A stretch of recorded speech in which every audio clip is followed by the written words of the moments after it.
और दोस्तों कैसे हो आप लोग। मैं आप सभी को वेलकम करता हूं आपके favourite YouTube channel JR tutorials में। यार मैं हूं गौरव मुंद्रा, जो आपको पढ़ाता है एसपी ओसीएम एंड इकोनॉमिक्स, है ना।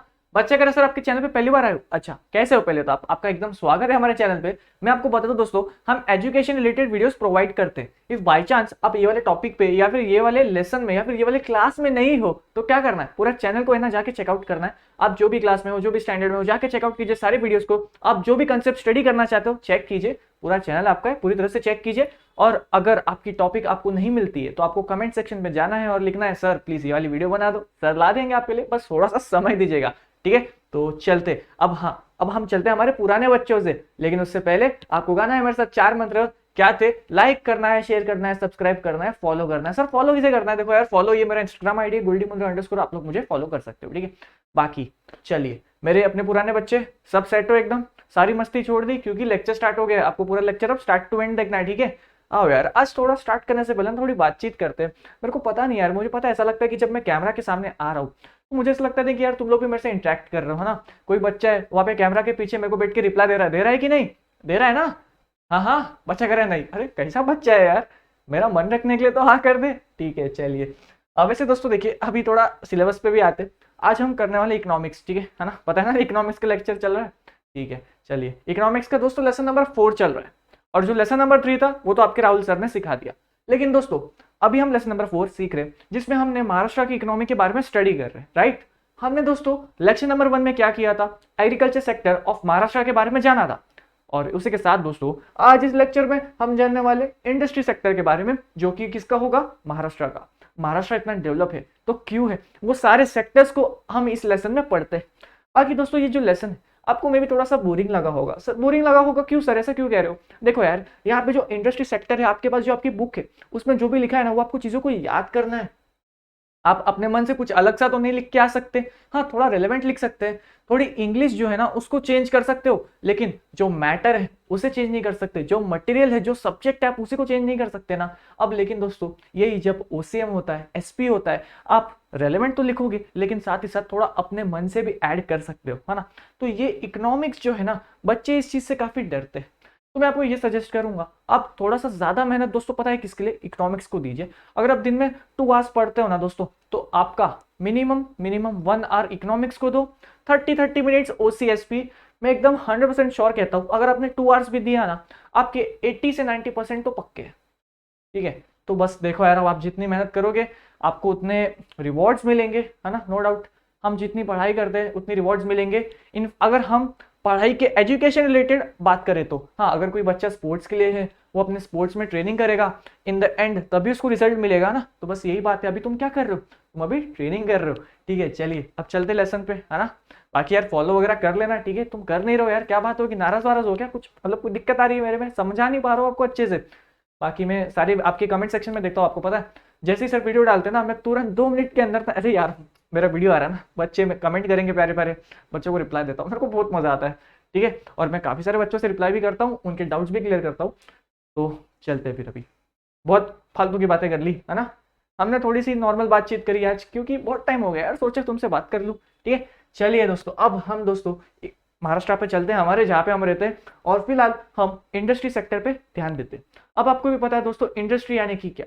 इंडस्ट्री दोस्तों एक ऐसी फैक्ट्रीज जहाँ पे गुड्स एंड सर्विसेज, या फिर आप कुछ बना रहे हो या फिर उसे सेल कर रहे हो, उसे इंडस्ट्री कहते हैं, ठीक है। सर कोई दिक्कत आई? नहीं सर, इंडस्ट्री तो हम समझ गए, ठीक है। चलिए अब इंडस्ट्री जो है ना दोस्तों, ये पूरे इंडिया में भी बहुत इंपॉर्टेंट रोल प्ले करता है, आपको पता है। अगर आपका इंडस्ट्री सेक्टर डेवलप होगा तभी आपका नेशन आगे बढ़ेगा। लेकिन सर क्या एक अकेले स्टेट के बढ़ने से पूरा नेशन डेवलप होगा क्या? बिल्कुल नहीं ना यार।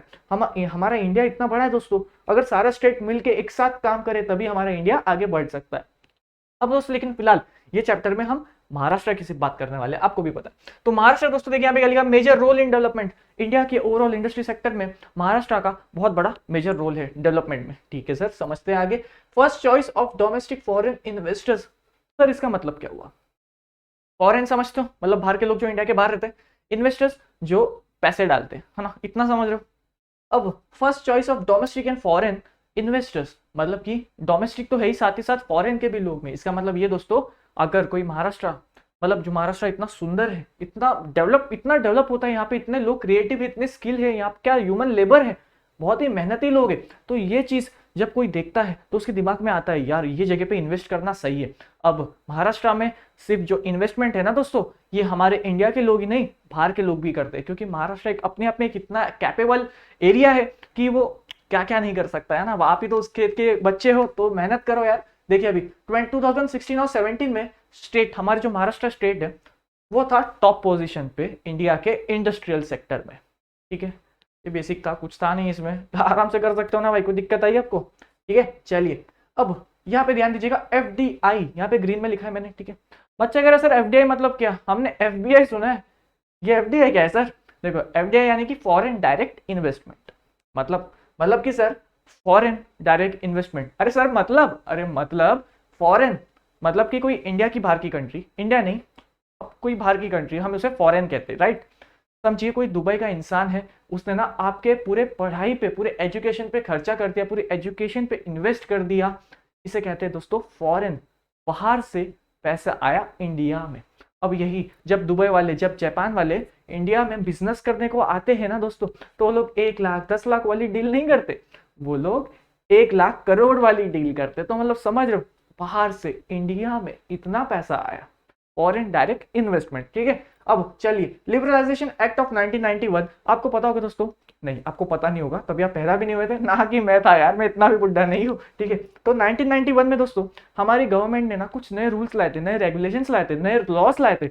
उसके बाद इतने लॉस लाए जिससे इंडिया का डेवलपमेंट जो था ना दोस्तों, यहाँ था ना, तो इंडिया यहाँ होते गई है, मतलब आगे बढ़ते ही आ रही है, खासकर 1991 के बाद से। क्यों हुआ ऐसा? क्योंकि इंडिया की गवर्नमेंट ने बहुत अच्छे लॉज लाए, बहुत अच्छे लिबर्टी दी लोगों को कि यार तुम ना बिजनेस करो, और सिर्फ इंडिया में बिजनेस मत करो, बाहर भी जाके करो। तो ये जो बाहर जाने वाली जो परमिशन दी, बाहर से पैसे लाने की जो परमिशन दी दोस्तों, ये FDI के आने से हुआ, फॉरेन डायरेक्ट इन्वेस्टमेंट। अप्रैल जो है दोस्तों 2000, सितंबर 2017, मतलब 2017 साल, लाइक ऑलमोस्ट 17 ईयर्स। ठीक है, 17 ईयर्स तक महाराष्ट्र में कितना पैसा आया? 6,11,760 करोड़, आगे करोड़ है, ठीक है भाई, हाँ ठीक है, 6 लाख रुपए नहीं है, 6 लाख करोड़ आए अप्रोक्स। ठीक है, चलिए, मतलब सर इतने पैसे भी होते हैं? अरे बिल्कुल होते हैं, which is 31% of FDI inflow in all level in India. इसका मतलब कि ये जो 17 साल में इंडिया के अंदर जितने भी पैसे आए थे, जिसमें से ना सिर्फ अकेला ये स्टेट जो है ना 31% कैरी करता है। मतलब बहुत बड़ी बात है। ऐसे आप ही कैलकुलेट करो कि ये अमाउंट जो है ना, ये दोस्तों ये भी 100% अमाउंट नहीं है। मतलब सोचो कितना पैसा आ रहेगा 17 साल में इंडिया में। अरे हमारा इंडिया जो है बहुत ही ज्यादा अनडेवलप्ड था, आप समझ सकते हो। देखो बुरे अपने देश के बारे में कुछ बुरा नहीं कह रहे हो, लेकिन यही सच है। लेकिन आज हमारा देश के जो लोग हैं एक साथ मिलकर काम कर रहे हैं, और ऐसे ही करते रहेंगे तो हम बहुत जल्द बहुत बड़ा नेशन ऑलरेडी है, लेकिन अल्टीमेट वाला नेशन बोलते हैं ना भाई, कोई नहीं है टक्कर में, वैसा बन जाएंगे। ठीक है, चलिए यहाँ पे सीखा आपने, कुछ था नहीं ऐसा डिफिकल्ट सा, एकदम आसान सा था। आपने FDI के कंसेप्ट को समझा, इंडस्ट्री क्या होती है उसको भी समझा। लास्ट लेक्चर में हमने क्या किया था? एग्रीकल्चर सेक्टर के बारे में जाना था। अब ये सेक्टर में ये वाले लेक्चर में हम क्या कर रहे हैं? इंडस्ट्रियल सेक्टर के बारे में जान रहे हैं। ठीक है सर, आसान है, देखिए ज्यादा टाइम नहीं लगेगा, सिंपल सा है, आपके हार्डली 10 मिनट्स, ज्यादा बोल दिया, चलिए हार्डली 6 मिनट्स लूंगा, पक्का पूरा ध्यान दोगे? चलो स्टार्ट करते हैं। General problems in industrial sectors. अब देखो यार, प्रॉब्लम्स तो किसी नहीं होती, प्रॉब्लम्स तो सबको होती है, और एक गई तो दूसरी भी आ जाती है। अरे लड़कियों की बात नहीं कर, ध्यान दो यार यहाँ पे। जनरल प्रॉब्लम्स क्या दोस्तों? General problems in industrial sector. Problem तो है, प्रॉब्लम को हमें फेस करनी है, लेकिन पहले जानते तो सही प्रॉब्लम्स कौन सी है। पहला है दोस्तों डिले इन गवर्नमेंट प्रोसीजर। अब आपको भी पता है दोस्तों, हमारे यहाँ की गवर्नमेंट जो है आजकल तो अच्छा काम कर रही है, लेकिन इससे पहले जो इनका काम का जो तरीका था बहुत स्लो था, काफी एंशिएंट टाइप का था, और काम करने को यार रेडी ही नहीं होते थे। आपको भी पता है, आपने मूवीज में भी देखा है, कुछ हद तक वो सही है और कुछ हद तक गलत है। आज के लोग जो है ना गवर्नमेंट वाले बहुत अच्छा काम कर रहे हैं, लाइक अच्छा कर रहे, बहुत अच्छा कर रहे। तो बस वही बात है, देखा गवर्नमेंट अपने आप में इंप्रूव कर रही, वो हम लिखेंगे इसके मेजर्स में कि गवर्नमेंट ने क्या कोशिश करी। फिलहाल हम उसकी प्रॉब्लम की बात कर रहे हैं, तो यहाँ पे क्या है? डिले इन गवर्नमेंट प्रोसीजर, बहुत स्लो काम करते हैं लोग। सेकंड पॉइंट है लैक ऑफ अपॉर्चुनिटी। अरे यार आपको भी पता है दोस्तों, हम हमारे यहाँ पे महाराष्ट्र में, अब फिलहाल हम महाराष्ट्र की बात कर रहे हैं, हमारे महाराष्ट्र में जो बच्चे हैं उनके पास टैलेंट है, उनके पास आइडिया है, लेकिन दोस्तों सब अल्टीमेटली पता है किस पे आ जाते हैं? पैसे पे। वो बेचारे के पास पैसे नहीं है, वो तो आगे कैसे बढ़ेगा, है ना? तो गवर्नमेंट की ड्यूटी बनती है कि नहीं हेल्प करने को?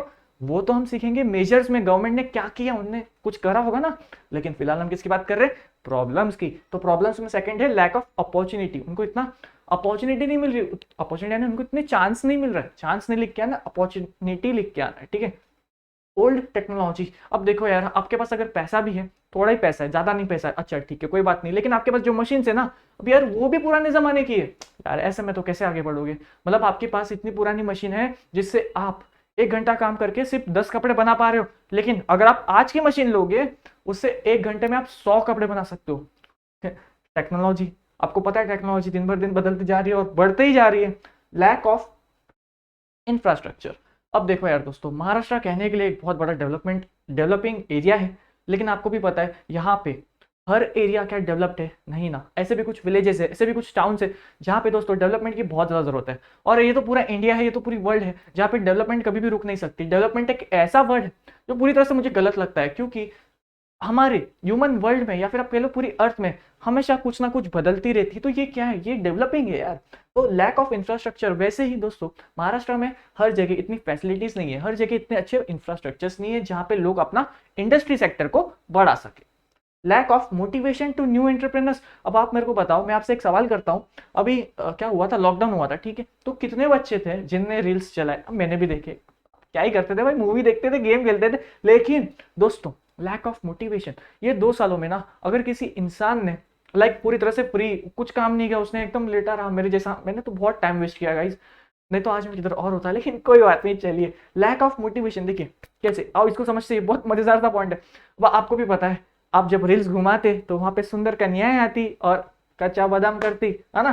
तो लेकिन अब यहाँ पे इनको देखकर काफी सारे बच्चे जो इन्फ्लुएंस हो गए, इनने सोचा ना यार पढ़ाई में क्या रखा है या खेलकूद में क्या रखा है, हम भी क्या करते, हम भी रील्स बनाते और फेमस हो जाते और पैसा कमाएंगे। इनको क्या पता कि पैसा तो असली में नहीं है, लेकिन उनको तो ऐसा ही लगता ना यार, क्या हैपनिंग लाइफ है इनकी।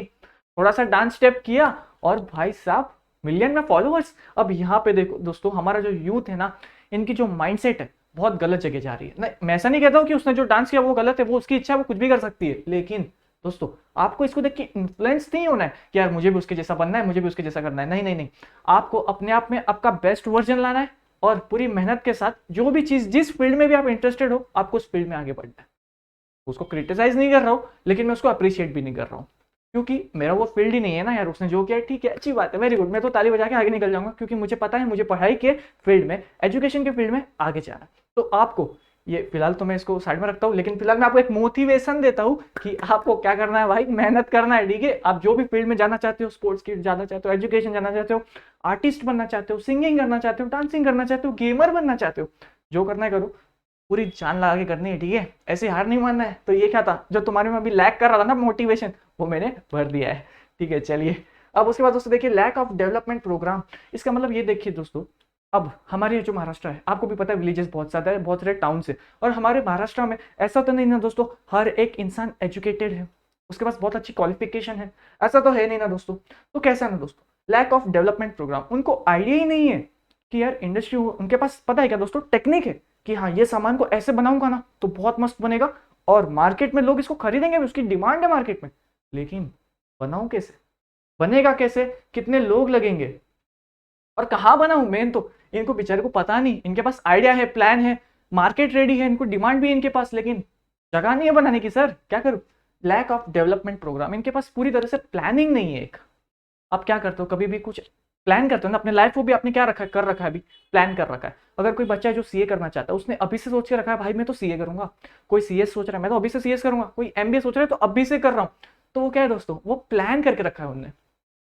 तो यहाँ पे लैक ऑफ क्या है, डेवलपमेंट प्रोग्राम। इनके पास डेवलपमेंट, इनके पास आइडिया है सब कुछ, लेकिन तरीका ही नहीं है। चलिए रीजनल इनबैलेंस। अब आपको भी पता है दोस्तों, अगर कोई इंसान को लोग आगे बढ़ते हुए देखते हैं तो उसके जो सराउंडिंग वाले लोग हैं उनको बड़ा चुभता है, वो क्या करते हैं, उसको नीचे नीचे गिराने की पूरी कोशिश करते हैं। तो क्या है ये दोस्तों, रीजनल इम्बैलेंस। मतलब कि अगर कोई आगे बढ़ रहा है तो लोगों को देखा नहीं जाता, और सेम हमारे केस में भी होता है। अब आपको भी पता है राहुल सर के मतलब खैर पता ही कितने हेटर्स हैं। हाँ होंगे ना यार, क्यों नहीं होंगे, वो काम ही इतना अच्छा कर रहे हैं, क्यों नहीं होंगे। आप मुझे बताओ, आप ही बताओ ना यार, कोई अगर लाइफ में आगे जा रहा है तो आपको क्या लगता है उसको कोई हिट नहीं करेगा? अरे बहुत लोग हिट करते हैं, है ना। कोई अपने नेशन के लिए क्रिकेट खेल रहा है, फुटबॉल खेल रहा है, उसको हमें अप्रिशिएट करना चाहिए, लेकिन फिर भी लोग कमेंट सेक्शन में जाके हिट कर रहे हैं।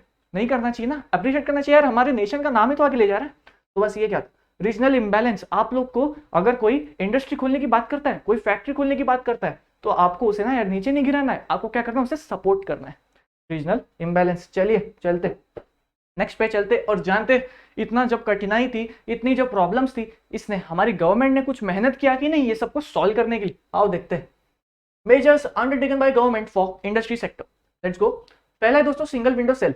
मतलब कि सर बताइए ना, ये तो कुछ समझा नहीं sir. Single window cell, single जो कि आप हो, विंडो यानी कि एक विंडो है, और बस आपको अगर कुछ भी जानना है ना इंडस्ट्री सेक्टर के बारे में, सर कैसे करूं, कैसे गुड्स को प्रोड्यूस करूं, कहां करूं, जो भी आपके डाउट्स है, जितने भी आपकी चिंता है, वो एक जगह है, आपको उस जगह पे ही जाना है, और किधर नहीं जाना, किधर नहीं भटकना। आपको सिर्फ एक ही काउंटर पे आना है, एक ही विंडो पे आना है, और सारे जो भी डाउट्स है आपके इंडस्ट्रियल सेक्टर रिलेटेड, आपको उधर आना है, गवर्नमेंट आपकी मदद करेगी। इसलिए इसको कहते हैं सिंगल विंडो सेल। एकदम क्लियर? बच्चा कह रहा है ठीक है सर, कंसेप्ट तो समझ गया। हाँ, आपने मेरे को सिंगल कैसे बोला? अरे कंसेप्ट पे ध्यान दे। Second, Maharashtra industry trade and investment facilitation cell, Maitri short form. क्या है ये सर? Was introduce. ये क्या करते हैं? Consult information about investment process. अब देखिए जो लिखा था हमने रीड किया सर। महाराष्ट्र है, आपके पास बहुत पैसा। अब कोई बच्चा है, सर मेरे पास तो बहुत पैसा है, लेकिन सर मेरे को पता नहीं इन्वेस्टमेंट कहाँ करना है सर। मेरे पास पैसा है, साइड में पड़ा हुआ है, क्या करूं सर? मैं पैसे को ऐसे देखते रहता हूँ, मेरा जो पैसा है वो मुझे ऐसे देखता रहता है, लेकिन सर उस पैसे का करूँ क्या? मैं चाहता हूँ हम दोनों जो एक दूसरे को देख रहे, हम चाहता है कि थोड़ा मैं ज्यादा पैसा को देखूं, लेकिन सर ज्यादा पैसे तो इन्वेस्टमेंट करके ही आएंगे या फिर अर्न करके। लेकिन सर फिलहाल आप मुझे ना इन्वेस्टमेंट के बारे में बताइए। तो दोस्तों गवर्नमेंट ने ना मैत्री एक कमिटी बना रखी है। क्या है ये? मैत्री देखिए, ये एक सेल है, ये कमिटी है, जो कि दोस्तों लोगों को गाइड करती है अगर उन्हें इन्वेस्टमेंट करना है, इन्वेस्टमेंट प्रोसेस में मदद करती है। पर इन्वेस्टमेंट सर कहाँ? किसी और नहीं, इंडस्ट्रियल सेक्टर में। चलिए, अवार्ड्स फॉर एक्सपर्ट परफॉर्मेंस। अब आपको भी पता है दोस्तों, अगर हमारे महाराष्ट्र में कोई एक बहुत मेहनत कर रहा है, उसने लोगों की इतनी मदद की है, उसने मदद के साथ ही साथ प्रॉफिट भी कमाया है, मतलब कि महाराष्ट्र का नाम तो आगे ले जा रहा है, महाराष्ट्र की लोकलिटी को भी बहुत मदद कर रहा है, लोकलिटी को भी उसने बहुत मदद करा, नेशन के लोगों को भी बहुत मदद करा, और लाइक फॉरेन नेशन से भी उसने अच्छा से बना के रखा है। मतलब यार ये इतना मेहनत कर रहा है हमारे सिर्फ और सिर्फ हमारे नेशन के लिए, क्यों ना इसे अवार्ड दिया जाए, है ना? तो हमारे जो प्राइम मिनिस्टर जी है या हमारे जो मिनिस्टर जी है अपने स्टेट के, वो क्या करते हैं, इनको जाके अवार्ड देते हैं कि यार आपने जो भी इतना मेहनत किया है हमारे, इससे हमारे महाराष्ट्र का नाम आगे हो रहा है, तो आपके लिए एक प्राइज जो है वो अवार्ड के रूप में। तो कैसे? अब उनको अवार्ड दिया गया। आप जो बच्चे हो, आपको ये देखना चाहिए, आप भी हो गए ना इन्फ्लुएंस, यार ये जो सर है इनने इतनी मेहनत करी, ये लोगों का भलाई कर रहे हैं, यार मुझे भी इनसे कुछ सीखना चाहिए। मैं भी जब आगे जाके पैसे कमाऊंगा ना, मैं भी लोगों का भलाई करूंगा। सबको करना है, ठीक है? तो ये क्या हुआ? इन्फ्लुएंस हुए। तो ऐसे लोगों को हमें अप्रिशिएट करना चाहिए। तो इसके लिए ही हमारे जो देश के बड़े बड़े लोग हैं, उन्होंने जाकर उन्हें अवार्ड दिया। Next, SEZ creation. बच्चा कह रहा है सर SEZ क्या है? Special economic zone creation. बच्चा कह रहा है सर ये कैसा, ये क्या मतलब कुछ नया नया ऐसा सुन रहा हूं मैं। देखिए SEZ, S क्या है? स्पेशल, E क्या है? इकोनॉमिक, Z क्या है? जोन। बच्चा कह रहा है सर S यानी कि सर स्पेशल, जो कि आप हो हमारे लिए। ओहो, फुल मस्का लगा रहे हो। फिर है दोस्तों E यानी कि इकोनॉमिक, और Z यानी कि जोन। दोस्तों यानी कि एक ऐसा हमारा जो आपको पता है हमारा इंडिया है, ठीक है? अब इंडिया में दोस्तों हमारी जो गवर्नमेंट है ना, उन्होंने कुछ एरिया, पर्टिकुलर एरिया अलग सा रखा है, एकदम अलग सा। उस अलग सा एरिया को इसलिए रखा है क्योंकि वहां पे पर्टिकुलर काम होगा, एक स्पेशल काम होगा जो गवर्नमेंट एनकरेज करना चाहती है। वहां पे उन्हें गवर्नमेंट बहुत सारे बेनिफिट्स देगी। सर बेनिफिट कैसे? बेनिफिट देगी टैक्स बेनिफिट, वहां पे उनको टैक्स नहीं लगाया जाएगा, उनको प्रोडक्ट सस्ते में दिया जाएगा। बच्चा कह रहा है सर ऐसी कोई जगह है? बिल्कुल, आपकी ड्यूटी है गूगल पे सर्च करना है special economic zone in India. अब ये जो है ना गवर्नमेंट ने क्रिएट किया सो दैट कुछ खाली जमीन है ना, अब वहां पे कुछ प्रोडक्टिव काम होगा। SEZ, special economic zone creation, ठीक है? गूगल पे सर्च करना है SEZ इन इंडिया। आपकी ड्यूटी है कमेंट सेक्शन में बताना है, चेक करूंगा, सबके रीड करूंगा। चलिए, MSICDP ये क्या है सर? आओ जानते हैं। Maharashtra state industrial cluster development programme to develop small medium and micro enterprise. Sir ये तो सुना सुना सा लग रहा है, OCM में पढ़ा था, लेसन नंबर 3 याद करो। OCM वाले बच्चे याद करो। Small medium and micro enterprise दोस्तों ये ऐसे लोग हैं जो बिजनेस करना चाहते हैं, लेकिन उनके पास इतना पैसा नहीं है। हाँ, लेकिन वो लोग कोशिश कर सकते हैं, वो छोटे जरूर है, पैसे के रूप में छोटे जरूर है, लेकिन सर वो मेहनत करना चाहते हैं। तो ये लोगों को सहायता देने के लिए गवर्नमेंट आई और उन्होंने MSICDP बनाया, ये कमिटी बनाई जो कि छोटे छोटे लोग हैं जिनके पास इतना पैसे नहीं है, इन्वेस्टमेंट नहीं है उनके पास, ये उनको जाके मदद करती है। और ओसीएम वाले बच्चे आपको लेसन नंबर 3 के साथ कनेक्ट करना है। तो मेरे को तो खैर ये बोलने की जरूरत नहीं थी, आप लोग रीड करके समझ जाओगे। अच्छा sir, small medium and micro enterprises जो छोटे छोटे बिजनेस करते हैं वो सबको सपोर्ट करने के लिए गवर्नमेंट आगे आती है और उन्हें मदद करती है। बिल्कुल। तो दोस्तों इसी के साथ हमने इंडस्ट्री सेक्टर को पूरी तरह से समाप्त किया है और बाय बाय करा है। ये था दोस्तों इंडस्ट्री सेक्टर। इस पे अब जो क्वेश्चन आ सकता है एग्जाम में वो ये आएगा, ये general problems in industrial sector. एक ये आ सकता है या तो ये आ सकता है, अरे हो जा भाई, अरे हाँ, एक तो ये आ सकता है। तो ये दो आपको वीडियो एंड होते ही याद करना है और मैं बहुत ज्यादा खुश हो जाऊंगा अगर आप पेपर पे दोनों आंसर को लिखते हैं और उसको याद करते, जोर जोर से चिल्लाते हुए गाते हैं सर क्या बात करूं। आपको पता है जब मैं मतलब जब तो क्या यार, मैं जब आंसर याद करता हूँ, जब मैं कोई लॉ पढ़ता हूँ, जब मैं कोई लॉ याद करता हूँ तो पता है कैसे करता हूँ, गाना गा के ऐसे, general problems in industrial sector, general problems in industrial sector, जोर जोर से 3 बार पढ़ता हूँ। हाँ हाँ, और फिर डिले इन गवर्नमेंट, क्या डिले इन गवर्नमेंट प्रोसीजर, अरे नाच नाच के पढ़ता हूँ, अरे बहुत मजा आता है। पूरा कॉन्सेंट्रेशन जो है ना दोस्तों इस वर्ड पे रहता है। कभी ट्राई करना, एकदम गेट बंद कर देना आपका, अगर प्राइवेट रूम है, या फिर मम्मी को बोलना मम्मी मैं पढ़ना चाहता हूँ, मैं आगे बढ़ना चाहता हूँ, आप प्लीज हॉल में जाके बैठिए, मुझे आपका कमरा दीजिए और वहां पे गाना गाते हुए पढ़ना। ठीक है, ट्राई करना और बताना कैसा, अरे मजा आएगा तुमको। मैं बताता हूँ ना, मैं लिखता था, लिखते लिखते भी गा गा के पढ़ता था और जब उसको मैं याद करता तब भी मैं उसको जोर जोर से चिल्ला के गाते हुए पढ़ता, आंसर याद रहता है। ये एक ट्रिक है, ट्राई करना, बस बताना फिर कमेंट सेक्शन में। ठीक है, चलो फिर दोस्तों इसी के साथ इस वीडियो को, इस लेक्चर को हम यहाँ पे एंड करते हैं। मिलेंगे लेक्चर नंबर 3 में इकोनॉमिक्स के साथ। अब आपकी ड्यूटी है इस लेक्चर को शेयर करना है। करोगे कि नहीं भाइयों, मेरी मदद करोगे कि नहीं, आपकी ड्यूटी। यहाँ पे मेरा इंस्टाग्राम आईडी गोल्डन_, फॉलो करो, प्यार बांटो जैसे मैं आपको बांटता हूँ। ठीक है, चलो फिर दोस्तों इस लेक्चर को यहाँ पे एंड करते हैं, आपका और समय नहीं लूंगा। चलिए।